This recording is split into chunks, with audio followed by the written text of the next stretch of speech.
This is a stopper knot, and an example of when we would use this is when tying off the end of sheep ropes to stop them from going through the wooden blocks. An example of when you would use a bowline is when you're mooring up to a pontoon. A figure of 8 is a simple stopper knot which is used to stop a boat from slipping through a hole.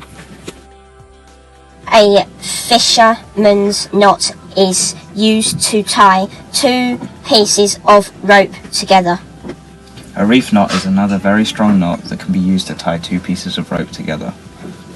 A figure of 8 loop is similar to a bowline, but it's easier to tie.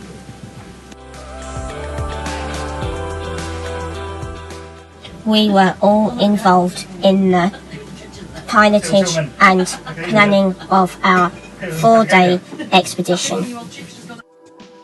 Some of the factors we had to be aware of when planning each day was weather, winds and tides. Here are some examples of our pilotage plans and lists of buoys that we would have to pass. The chart plotter was a useful tool in finding our position and keeping an eye on the deep water channels during tricky passages. The first day was by far the longest. We travelled from Plymouth to Falmouth, just under 30 miles, which took us over 10 hours. When we finally arrived, we struggled to get the anchor to stay, but staying up that late meant we got to see some amazing stars.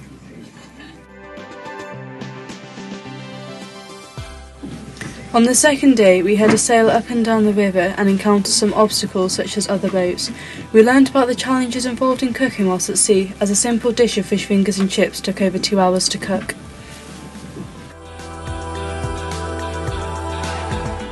On the third day we sailed from the Heathwood River to DofE, where on the way we put up the mizzen staysails for the first time this season. This was the first time we had moored rather than anchored, which meant we were all able to go on shore.